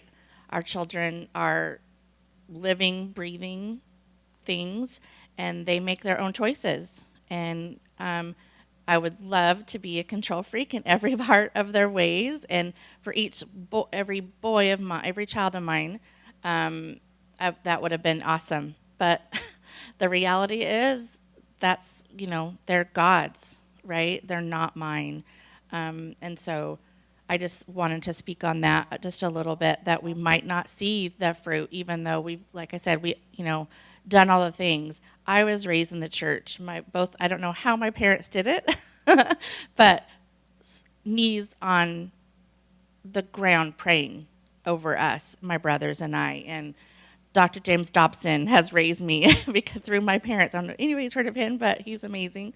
So I had an amazing, because my parents ran their knees on the carpet praying over my brothers and myself. And did I know that? No.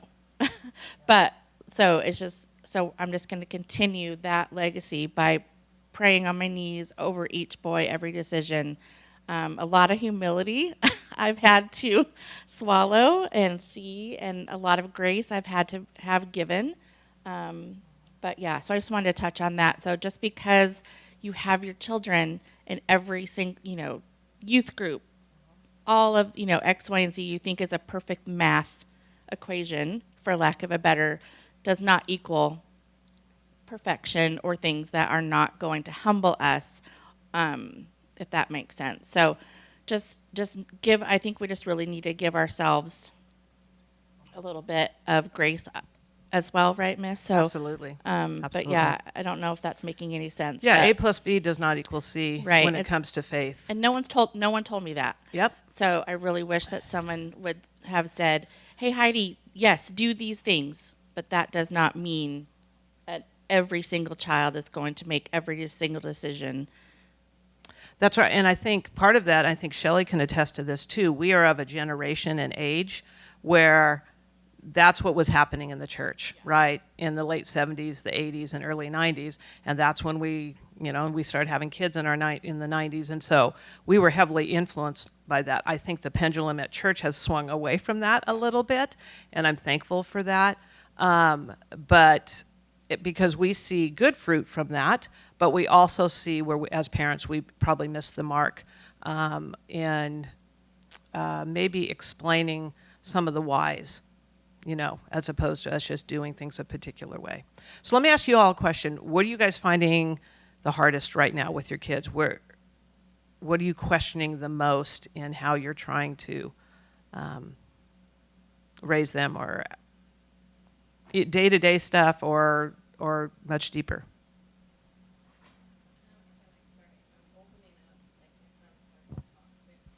Getting your son to talk to you? Mm-hmm.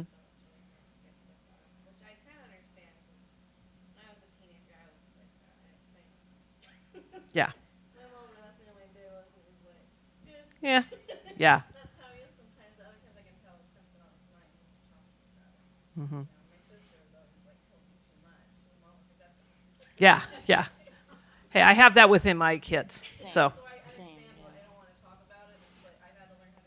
Mm-hmm. Mm-hmm. Yeah. How old is your son? 14. Yeah. Yeah. That's not. Would you say that you've had a pretty good relationship with him all the way up? Okay. Okay. So he's basically walking through that phase of trying to know what to process, and then knowing when it feels safe to him to talk to mom and dad or mom about that, right? Yeah. Mm-hmm. Yeah. An issue. Yeah. Right. No.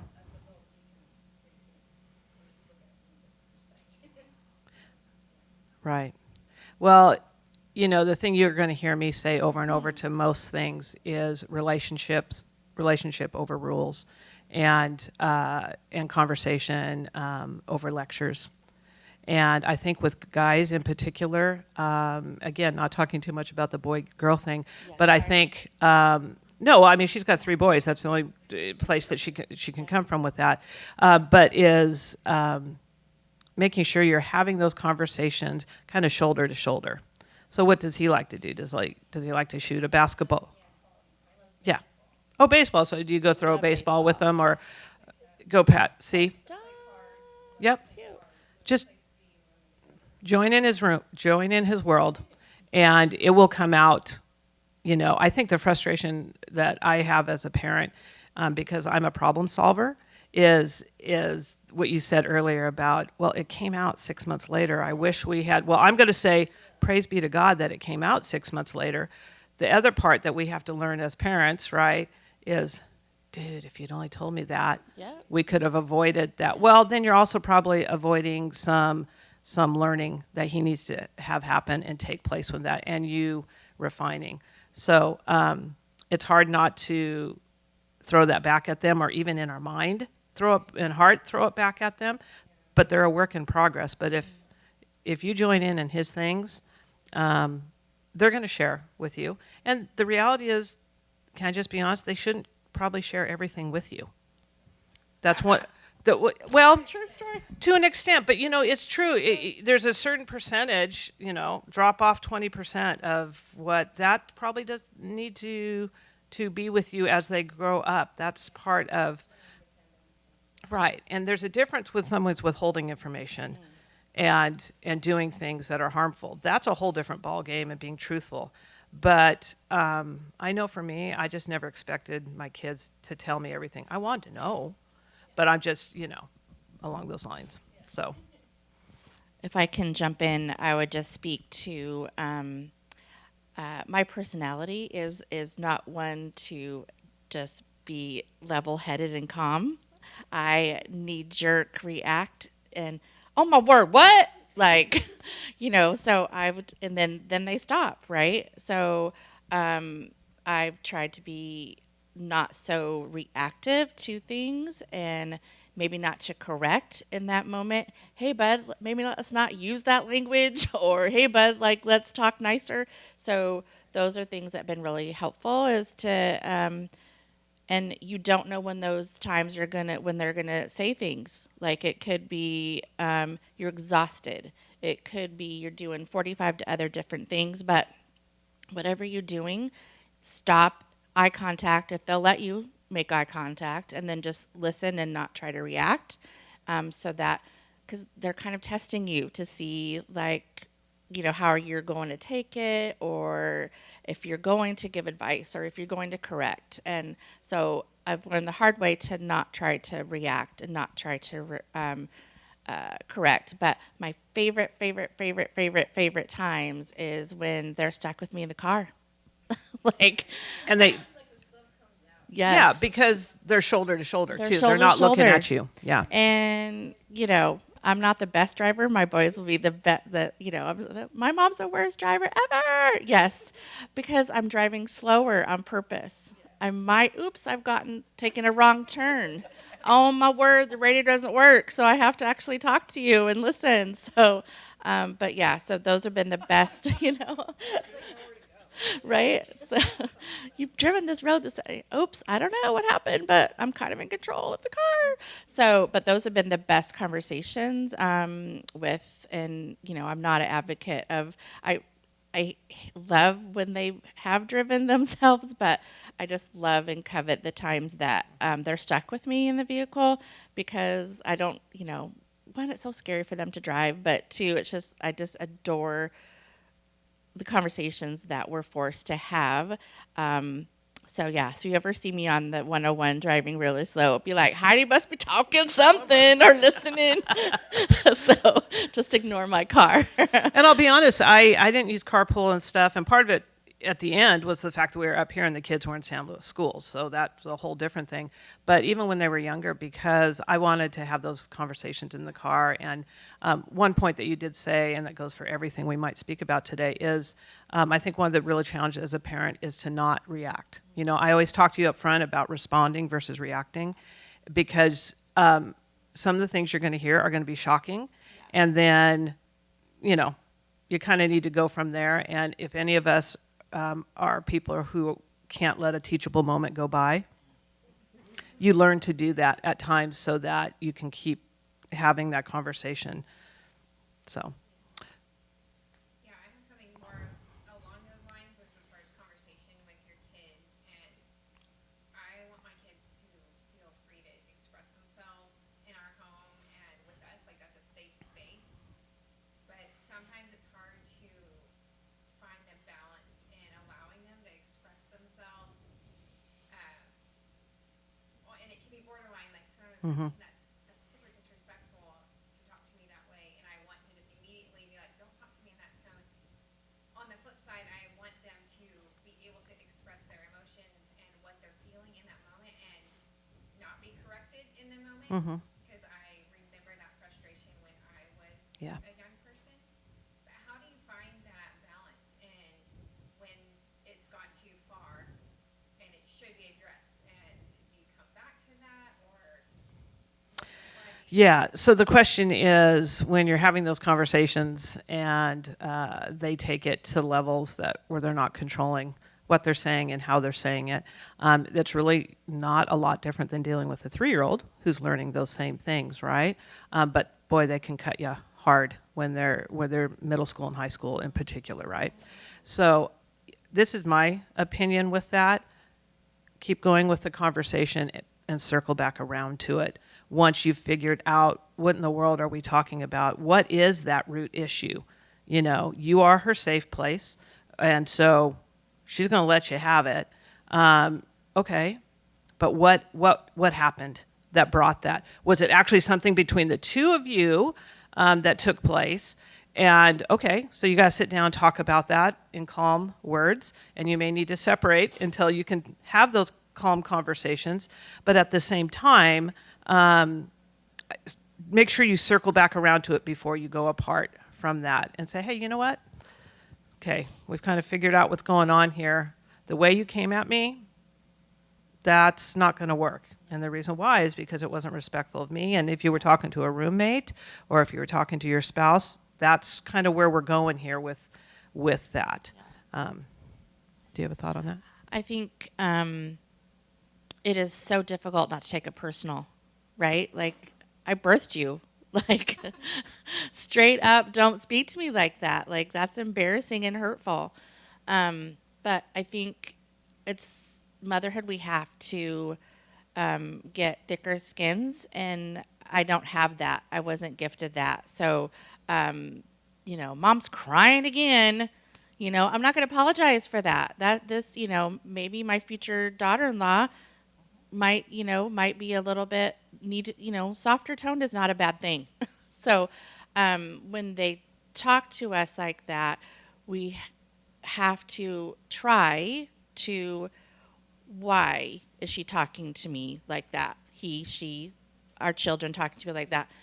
Did someone hurt them? Are they hungry? Are they tired? Are they overwhelmed? Like, go through like a checklist, not excusing the behavior, because I don't think we can. I think, right? I don't Yeah, think, long term, you can't let that Yeah, go. because- But you need to figure out what's going Yeah. on. And is it the middle schooler that you need to go run a bath for and put Right. bubbles in Oh, I love and that. settle down the whatever so that you can get to it later on, We're the parent. We kind of understand and something that may be helpful to that. But long term, speaking to people that way is not going to get them where they need to go. And why we can speak to God that way, we never stay in that place, right? That's what the Psalms are all about. There's anger, there's frustration, they strike out, but the ending of the Psalm is always, I got it, Lord, and understanding. Is that helpful at all? Yeah, I don't get hurt feelings very easily. Yeah. Most of the time I just brush it off like they're kids and I Right. totally realize it. But it's more just like I want them to be adults that can handle hard things Yep. without lashing out at the closest person. But I want them to be able to express themselves too. So like just finding Yeah. that balance on how to train that, I guess, like the time that it's appropriate and then what's not. I think they figure that out over time as long as you are being patient in the process with them, because that's going to take time and more interactions with people over time, and that you can see, right? You'll see them respond to somebody kindly, even though behind that they might be feeling it a little bit. Then you have to teach them how to feel those big emotions and when to. That's wisdom and discernment and growing, and I think that takes time. So again, I would not long term allow that to happen, but if you're seeing some growth over time with that, that's probably what's the most important with that. And these kids, they just need so much grace. I feel like they're going through so much that they're not telling us. We don't know about, changing hormonally at this stage of the girls. So, but yes, I think, and what also has been preparing for this talk that we couldn't even prepare for, right? Because there's no, but I think that what's been in my head is I'm not in this for my boys for the short game. I'm in this for my boys for the long game. Literally, as long as I'm breathing, I will always be the best advocate for them. I will always be the biggest fighter for them. So long game is what we're going for. I think is super important. And these things are, they might be trivial, what we think is trivial, but to them, it's like, oh my word, I couldn't get the Taylor Swift song to play and my life is over because of X, Y, and Z, right? So, but just knowing, okay, chill it out. Like, it's not that serious, but to them, it's serious. So it's just hard to let them process through that, and us giving them grace to process through that. And I'm trying to ask for forgiveness for them when I do overreact to certain things, or if, hey, I might have taken that to heart too much, or that sort of thing. So I think we're really okay to apologize to our kids and to tell them, you know what, Mom, that I shouldn't have, that I could have handled that differently, because then they'll see, hey, man, looking back, reflecting, it's okay to apologize, or it's okay to call yourself out. I think that's a character thing that we all need to give our kids encouragement to do. We're not raising kids to always be the best, but I think character speaks volumes, and that's, again, we need to really, really focus on the long game, not the short game It's a of marathon. this. It's a marathon. It's not For a sure. sprint. Yeah. More questions along those lines? We got new people. Hey, guys. we're getting more popular. Oh, good. Good. Bring it to us. What else? girls.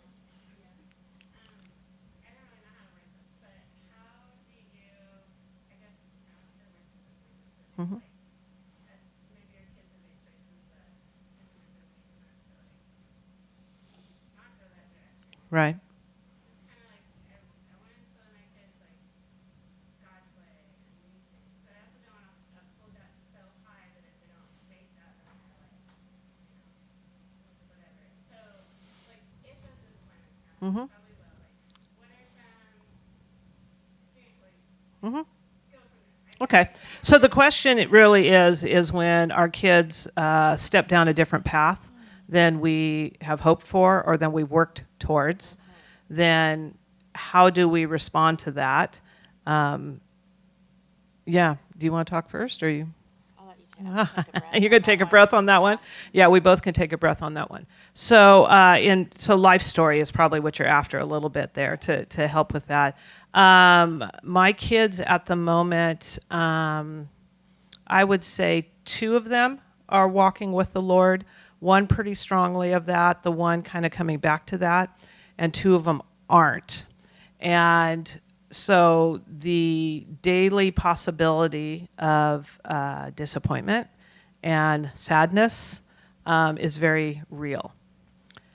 But I try really hard to view them how God views them and have His eyes and His heart towards them, and try not to be fearful, because it could be a very fearful time, because you guys have enough life behind you that you know what happens if you may have made those type of choices, but you also know the realities of people. We're dealing with real world now. We're not dealing so much with the world of 2s, 3s, 4s, and 5s, where the worst thing is, somebody stood in front of them in the school line, right, for the class. I would kill to miss a nap Yeah. time for my kids, and that would Yeah. be my biggest concern. Sorry to that's interrupt. it. Girl, I wish you a messy cup. Like, where's Yeah. my sippy cup problems? This is real life of, if they're not being responsible as a driver, they can take someone else's life and they could end up in jail.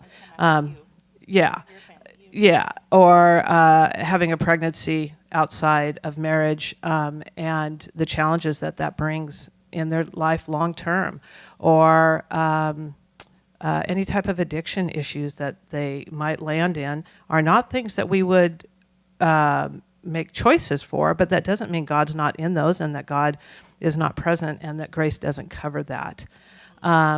So with that being said, what I have found for me is when I'm talking to my kids and we're talking about decisions that they're making, or that they're telling me about decisions that they've made, it is more of listening to that, and then usually giving them maybe 3 or 4 things to think on, and say, okay, well,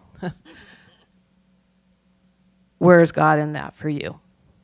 And we may end up having a pretty heavy God discussion if it's like, I'm just, whatever. I hear you, Mom, but that's not, no, I haven't gotten that from my kids, but I'm just saying, you have to stay with who you are.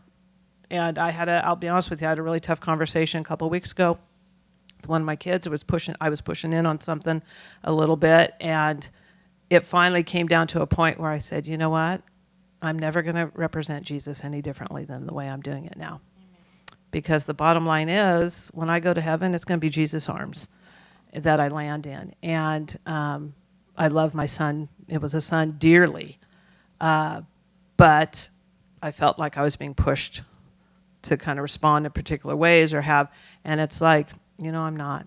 And they're adults, and it tears my heart when they're not walking in ways that I think will be most beneficial to them and eternally most beneficial to them. But I gave plenty of space and grace for them to make their own decisions. I ask them really good questions. They have really good questions. I honor their questions on those other paths. But every one of us here in the room can sit here and say, okay, what do you think's going to be at the end of that path? Right? And I think that's what you ask them about. You ask them that when they're in 5th grade and they're making some decision when they're out playing baseball with their friends, and sixth grade, and things start moving, towards more worldly things. They're being exposed to more. They know more. I think just, yeah. You want to say something to that before? I just think so. I know your ages. They're kind of in the littles. So I would just think just love on them where they're at. Each child is going to do different choices. You're going to have different things for each child, which is crazy because they're raised in the same house, same food, they're raised on the same thing, but each of them are going to be different. So I just think that we really need to give them grace and kindness and forgiveness, because they're going to fault. They're going to fault. So they're going to hurt you. They're going to hurt your husband. They're going to hurt, the perception of the family that you're trying to create. And, primarily we're trying to be witnesses of Jesus. And that's what's hard, is when they make choices that they're not shown. They're not like, that hurts our faith. So that's what's hard. So it's a pride thing, really. So I really think that we need to be, if and when they do make the choices that hurt our reputation. I mean, the town is this big, as y'all know. So we're going to find out stuff, good, bad, or indifferent. I think what also is a lesson, I think that I wish I was told earlier on, maybe in your stage, is that you cannot take the accolades, the all straight A's, picked first and all the things. That is their path, just as much as we can't accept when they make poor choices, if that makes sense. So we should, oh my gosh, like you should just still be kind of neutral, be excited for them. But I think that we can't, oh, look at me, I'm the best mom ever, when they are, all the things that we want them to be. Just as, don't look, look at me when they've made, maybe a poor choice. So I really think that we need to let them take these paths, but love them. My parents showed me unconditional love no matter what, good, bad, or indifferent. So making the same mistake twice, 3 times, 4 times. I tell my daddy, I'm like, you'd be rich and bored if you didn't have me, so you're welcome. So just like we just have to just give them grace and just all the things. So I hope that makes sense. Yeah. But just we can't take ownership. That's No, that's they're the hard. good, and we should not be too hard on ourselves if there isn't a choice that we're not so proud of.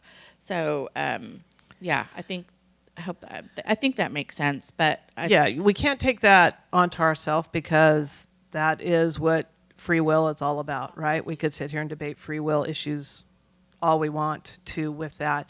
Yeah.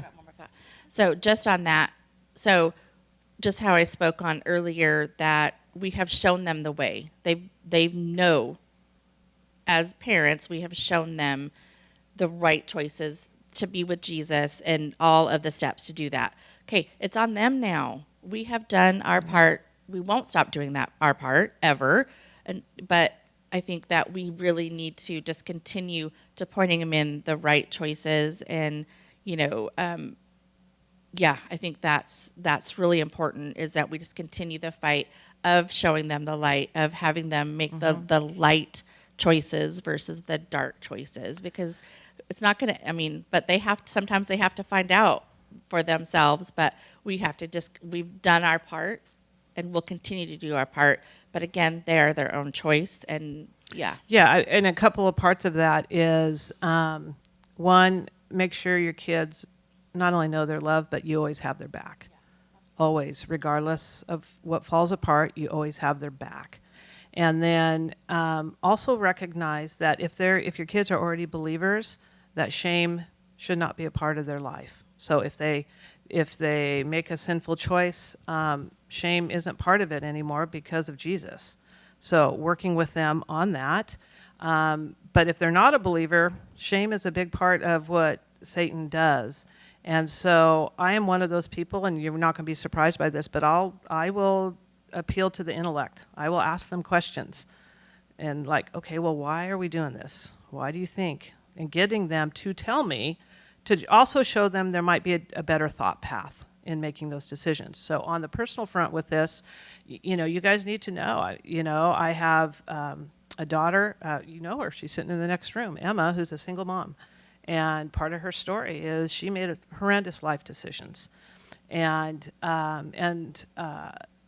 has a little girl that's not a horrendous life decision because only God gives life. And so my little granddaughter, she is not a mistake. She is an incredible gift of the Lord. Emma, God used that in her life to get her straightened around. And she's an amazing mom. She's a single mom. It's hard, but she's an amazing mom. I can't imagine not having Reagan as part of our life. Just what she brings and how God has refined that.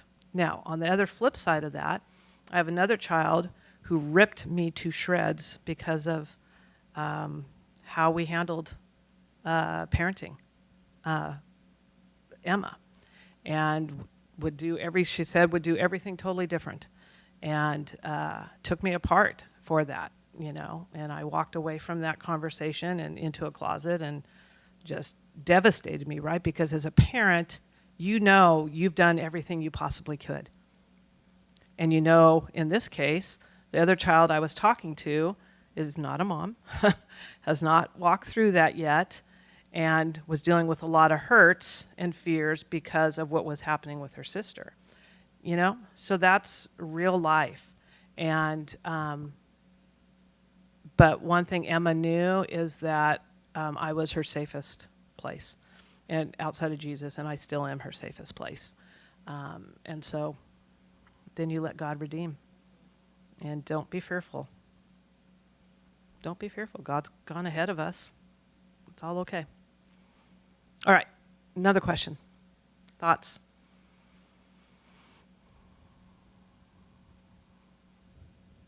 Okay, since we're way past spanking. Yes. Right? Mm-hmm. More, I guess, for consequences that Yeah. actually mean something. Yeah, stuff can get taken away, but Mm-hmm. they don't have. I feel like our kids are all so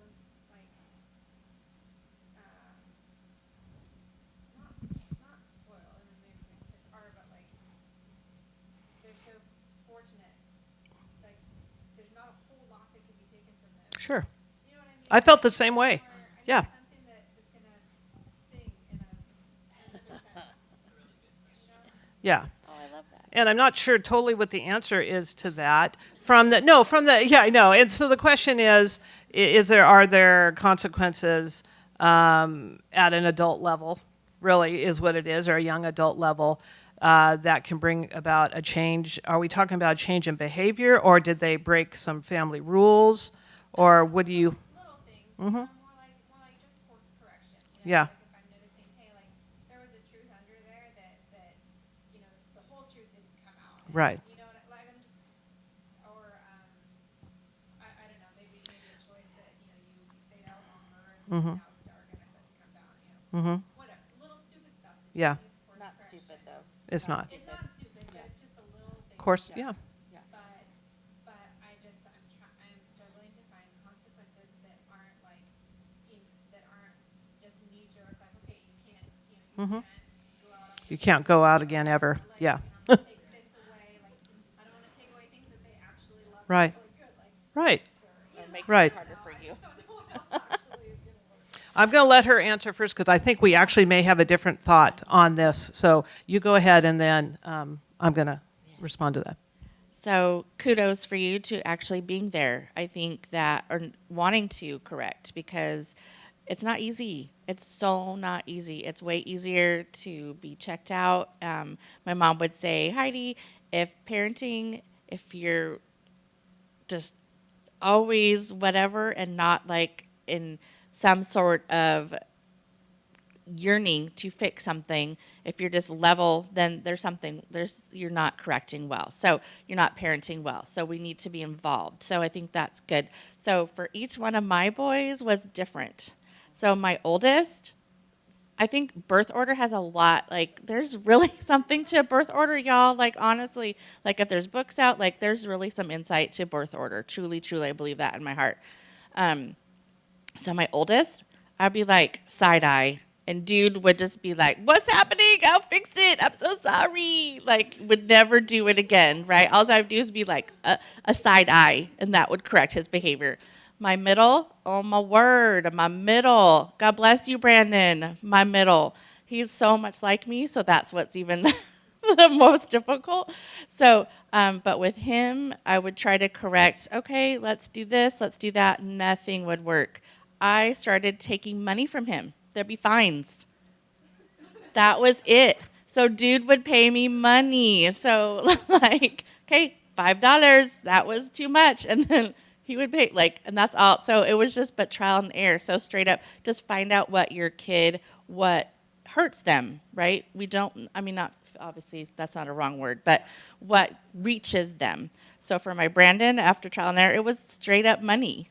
So jar, whatever the consequence was, and then right quick that would snip it in the bud. But Garrett, our youngest, it's with him being the youngest and having two olders, like there's a pretty age gap. But yes, the youngest, I think, and I'm the youngest, so I can speak on that. So it's just different, right? You think, oh, I tried this, but the youngest, they've seen so much, and they're so stinking smart that, like, he's straight up smarter than me. Like, it's just not that big of a secret. So for him, big consequences or big threats, never would work. So, and it'd have to be, I'm going to take your phone away for a week. Yeah, that only works to torture me, because then, like, all the things. So it would work in, okay, turning your phone for an hour, turning your Xbox controller for an hour. Okay, start over, your hour recounted because of your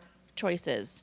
So that was huge for us. So all that to say, just find out what reaches them, and then figure out what that is. Could that be, you know your child, so just whatever reaches them, and then take that away. So you just have to trial and error, really. But I really, really think that, especially for Garrett, if our youngest, if he sees me falter, like, whatever you say, mean it and stand by it, like that, because he will test me. And then he will be like, make any excuse. Dude's gonna be a lawyer someday, and he's gonna be amazing at whatever he does, because he can look loopholes, right? So if there's a loophole, you said till this, and then, okay, well, yeah, you're right. I did say that. And then he'll look for the loophole, and then you have to start all over. And I'm like, stop being so smart, which obviously we never want them to not be smart, but that is the thing. So just, I guess the whole point is to find out what gets them and reaches them, but be consistent, for sure, is going to be their benefit, whether it be tomorrow or, again, I keep speaking on the long term, because then they'll know that mom and dad mean what they say and say what they mean and hold by it. It's not easy. Yeah. It's so hard, y'all. Like, it's so hard, but it's so worth it. So, yeah. Yeah, so I would go along those same lines on a lot of it. One, you need to know your kids and know that each one is a total different personality. So my two daughters I was talking about, one is not a rule follower. That would be Emma. She's like, why have rules? Life is good. Why do we need rules? And every day's her best day. And then the other daughter is a strict rule follower on everything and can out-logic you, right? Because of that. And so what did the Lord do for Emma? Gave her a daughter who's a rule follower and can out-logic you. And I said to Emma, I said to her last week, I said, she can out-logic you. You're going to have to figure that out. Because Emma will say, hey, Reggie, we're not going to do blah, blah, blah. And immediately that response is going to be, but Mama, if I do da-da-da-da-da, and it's like, she's totally right, but that wasn't the point of it, right? And I guess that's what I'm coming around to. I never really had the consequence thing.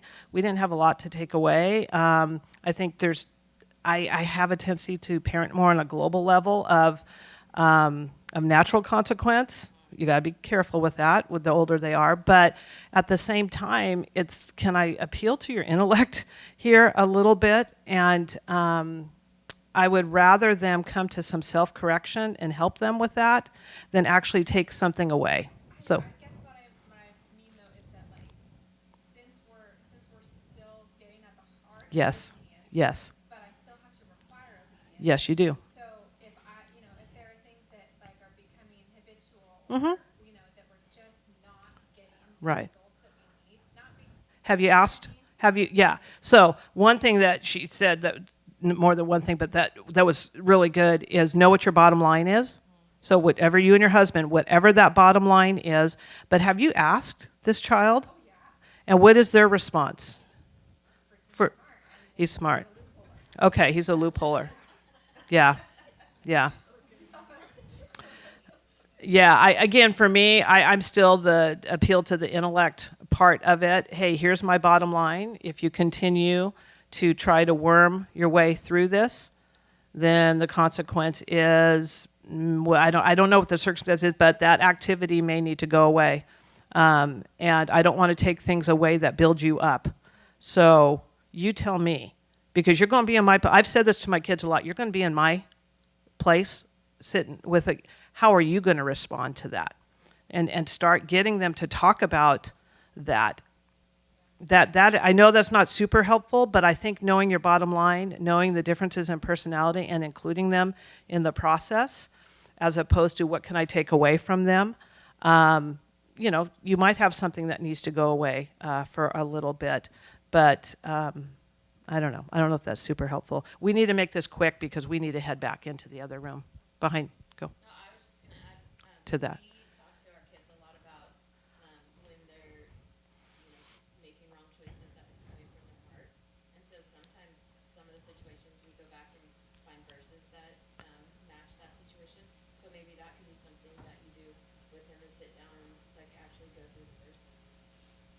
Yeah, and some of it, yeah, I mean, if some of these are moral issues where they're not telling you the full truth on something, that's a no-fly zone for me. If my kid does that, and I'm dealing with that right now with something, and my sister, who's a counselor, she said, Missy, you're totally right. You're not wrong, but that's not how that one is viewing it, so don't press in on that. Now, I'm dealing with somebody in their 20s. It's a whole different ballgame. But you got to figure out what that is and where, and then they don't have a choice. They have to do the best they can with that. I'm sorry that we got to cut it, but we have to head back into the other room. And I know we're just starting to scratch the surface. And some of it may have been helpful, some of it may have not. But this is where I would encourage you. Stay in relationship with your child no matter what, okay? If they're really have come off the rails a little bit and they're dealing with drug issues or addiction issues of any kind, stay in their corner and walk them through the process. Don't give up, okay? Don't give up. They need to know they may end up, on the curb, but they need to know that you're right there with them, okay? So that would be my strongest thing I would tell you on your parenting. And on the encouraging side of that, I think you will see fruit from that, of them knowing that the hard that they're going through, the friendship issues, the girl drama. That was the other point I would tell you, don't join in on the drama. That's not your job. That's not your role. Let them, you walk through it with them, but don't go in on the drama part, because there's way too much of that in middle school for girls in particular. But make sure they know they're seen and they're loved and you got their back. And there's one in Jesus who does it more than you do. So, okay? All right, we're going to call it, and we're going to head back over there. Carrie's going to finish us up. Thanks, ladies. So for our closing word today, I wanted to just read a couple of passages for you. The first one is from Proverbs. The first few chapters of Proverbs are framed in a father telling his son wisdom. And so you're going to hear that in the first verse that I read here. But I'm going to read from Proverbs 4, verses 20 to 27. He says, "My son, be attentive to my words. Incline your ear to my sayings. Let them not escape from your sight. Keep them within your heart. for they are life to those who find them and healing to all their flesh. Keep your heart with all vigilance. From it flow the springs of life. Put away from you crooked speech and put devious talk far from you. Let your eyes look directly forward and your gaze be straight before you. Ponder the path of your feet, and then your ways will be sure. Do not swerve to the right or to the left. Turn your foot away from evil. And I've been pondering lately that verse 23, keep your heart with all vigilance, for from it flow the springs of life. Other translations say watch over your heart or guard your heart. And I used to wrestle a lot with what that means, but I think if any of you have gardens, you know exactly what that means. To keep your garden is a lot of work every day. Gardening, it's a constant work of pulling weeds, of planting the right seeds, and harvesting the crop so that more can grow. And so after a morning like this, I wanted to have something super encouraging and not just like, it's all hard work. But I kept coming back to this passage to keep your heart with all vigilance. Our hearts are so, so, so important. And if we allow seeds that shouldn't be there, or if we allow weeds to spring up and take over our hearts, things could really go terribly, terribly wrong. So we're called to keep watch over our hearts and to be diligent. Hebrews 3:12-15 says, take care, brothers and sisters, lest there be in any of you an evil, unbelieving heart, leading you to fall away from the living God. But exhort one another every day, as long as it is called today, that none of you may be hardened by the deceitfulness of sin. For we have come to share in Christ, if indeed we hold to our original confidence firm to the end. As it is said, today, if you hear his voice, do not harden your heart as in the rebellion. So we're called to exhort one another, not to give up, not to let our hearts be hardened, but to respond to the voice of God that's calling us away to turn from sin and turn towards him. Psalm 62 says that God is a refuge for us, that we find our rest in him. James, in his letter, says that if we lack wisdom, we need to just ask the Lord, and he will be gracious and will give us all the wisdom we need. So as we close in prayer, I'm going to read this psalm as our prayer this morning. It's from Psalm 86. Teach me your ways, O Lord, that I may live according to your truth. Grant me purity of heart so that I may honor you. With all our hearts, Lord, we praise you. We will give glory to your name forever, for your love for us is very great. You have searched us and rescued us from the depths of death. Thank you, Jesus. Amen. Thank you, guys.